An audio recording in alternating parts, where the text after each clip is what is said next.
Oh, great welcome to M4S Studios here in the heart of Lagos. It's quite an exciting moment to be in television again. It's been a long, long time for a lot of us. But looking at sports, it's been football, other sports has actually been growing. But one sport we have not taken a deep look at has been basketball, especially the women basketball, which the team has dominated Africa in the last 5 years, winning back to back. Well, have we celebrated them enough? That's the big question. And today, I'm going to be bringing a special guest from the MBBF, a legend of basketball himself, who has been working around the clock to see what he can do to bring back those glory days again and keep it going. Because one thing is to be at the top.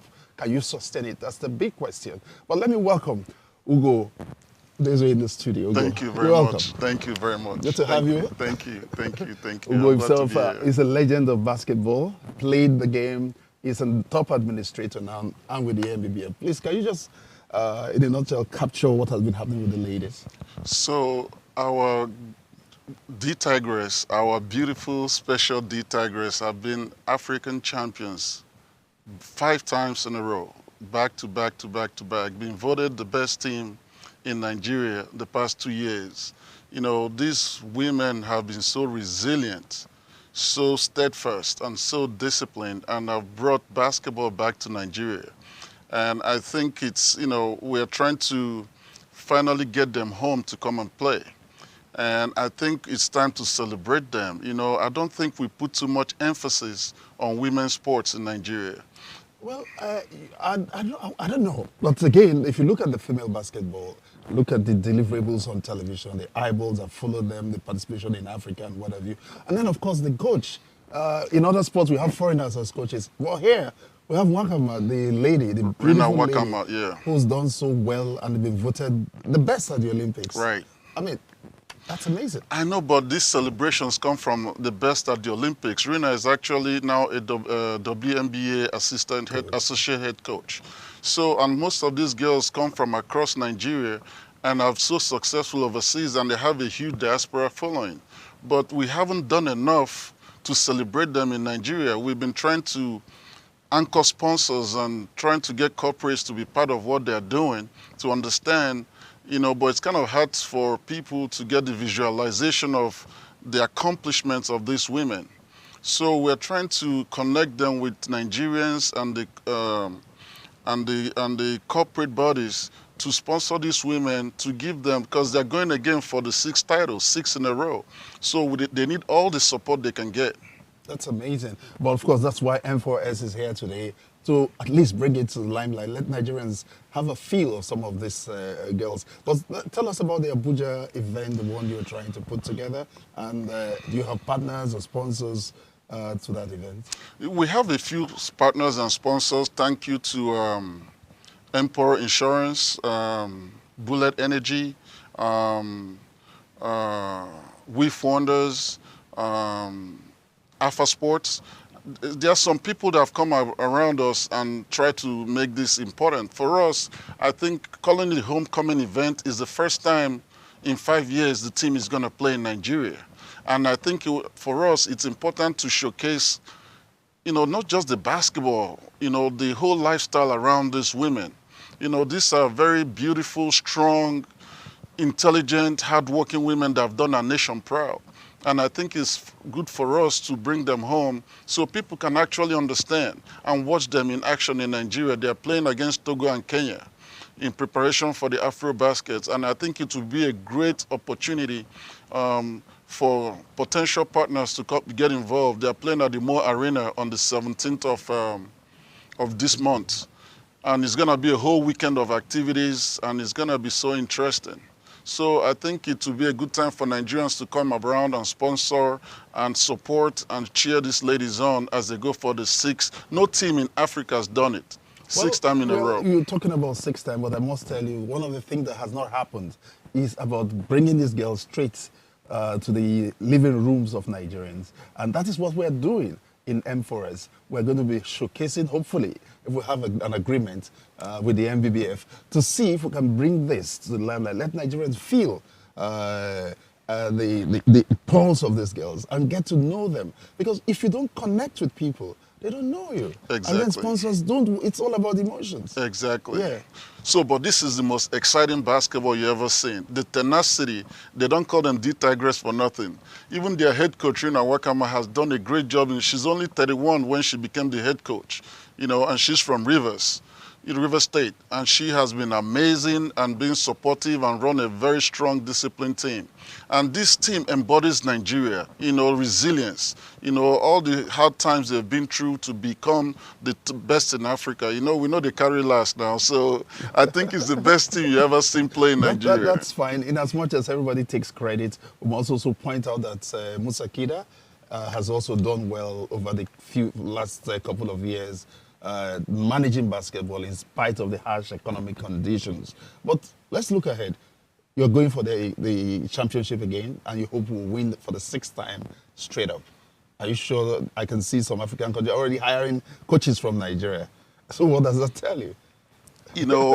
Very unfortunately for them, right, they don't have the tenacity of Nigerian basketball. They don't have the opportunity that we have, and I think it's going to be amazing. They're all building their teams to beat us. And who wouldn't do that?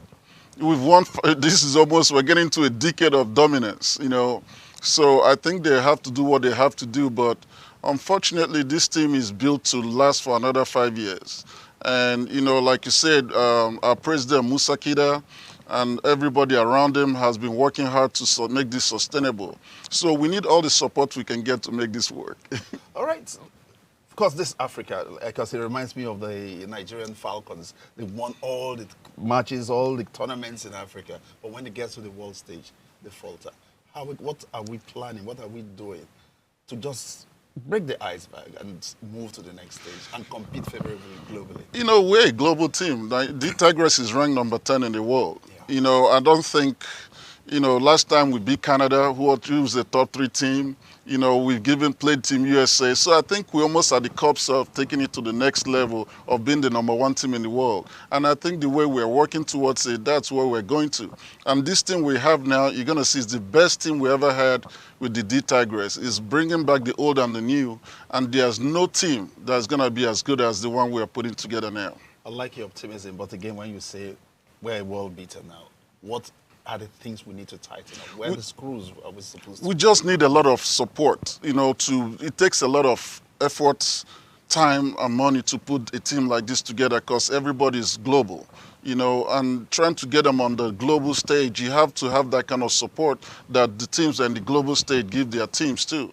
But I think in terms of personnel, we have the players to go mano a mano with anybody. But in Africa, I'm assuring it's total, I don't want to speak, but it's total dominance. Okay, all right. Now let's look at the funnel. How do you get players? Apart from those in the colleges in the US, the local team players, are we going to see surprises from the home front? I think for us, we have a plethora of opportunities to select players. And our goal is not just local or foreign. Everybody's Nigerian. But mostly we do all our best to invigorate our local space, make sure our girls are part of the process because it's the grassroots that generates what we have on the ground now. So we are making sure that we have everything in together to sell. And it's not even just about being the best players. It's about the right fit. You have to connect the dots. So everybody could be good, but you have to write the right fit. And I trust the general manager, Musa Adamu, Coach Trina Wakama, in selecting the best team for Nigeria. Yes, the Milo does their underage tournament, which I learned just ended. They've done that for 25 years. And then I hope like you keep talking about sponsors, we cannot forget those that have been putting their little money here and there, like Milo, and they have done this for 25 years. That's amazing. That's and I'm sure some of the top Nigerian players all came out from that, that program. Do we have other programs for amateurs where there are opportunities for scholarships for younger Nigerians who may be interested? While you're talking about Milo, let's not forget Zenith Bank that sponsors the women's basketball. We are very appreciative of what Zenith Bank has done so far and continue to do on supporting women basketball. But in terms of the grassroots, like you rightly said, Milo has been a good contributor to bringing the best players out. And most of the players, we're going to the Under-19 World Cup next week too. and most of the players came through the Milo program. And Nigeria dominated Africa in that, so they're going to the World Cup to showcase their skills. Okay. But I think it's very important that the grassroots is part of what we're trying to do. Oh, that's amazing. If we can actually get that right and figure it out, I think other sports will have a lot to learn from basketball. And then if you look at basketball, there's also a big depth of high intellect, because there's a lot of education. Most of the girls are educated, some of them are top professionals, and I hope that also translates in other sports in Nigeria, because after basketball, what next? You know, some of these girls are already venturing outside of basketball, and, you know, in terms of non-profit, that's part of what we're doing during the homecoming, you know, using their platforms. Most of them are very popular globally. So using their platforms to influence and work with younger girls, and, you know, I know there's a lot of events stated for that, partnering with some non-profit entities to get it out and, you know, get these girls into what they need to do. Okay, that's going to be quite interesting and amazing, and it's quite interesting that we are talking our women, and the world also looks at, of course, the former FIFA president says the world of football is feminine, and this is a great opportunity to see what we can do to showcase, because there's been a lot of negative vibes around our ladies, especially the younger generation. This is Gen Zs, or what do they call them now? But there's an opportunity. We have very strong sports like ladies and all that. But let's go down to states. You're also the chairman in Anambra. What's happening in the Anambra state? Well, you know, the South is a unique the South is a unique experience for us, you know, especially with sports development. We love soccer so much, basketball, football so much in the Southeast, but we're doing everything we can. You know, for us, it's not just about the game of basketball. It's about teaching the youths partnership, how to work together. You teach them early real life skills through sports, and that is what we're trying to educate, get people off the streets, get people doing things apart from, you know, all the negative things in the society. And I think it's very important for us to do that. You know, one of the things I also want to mention, when the ladies won in Rwanda, they were received by Her Excellency, the President's wife. You know, and it was a very important for the girls to feel welcomed by the wife of the President of Nigeria. And we continue to hope to get support from the government in terms, and also the NSC, Shehu Diko, Olapade. They have been very supportive of what we're trying to do. So we keep pushing them to, you know, women's sports is very important in Nigeria, not just for it as a sport, but in educational basis, in getting, once you grow your women, you grow your country. Well, the society gets better. Exactly. But Ugo, real great pleasure to Thank have you Thank in you the very studio much. in Thank you very much.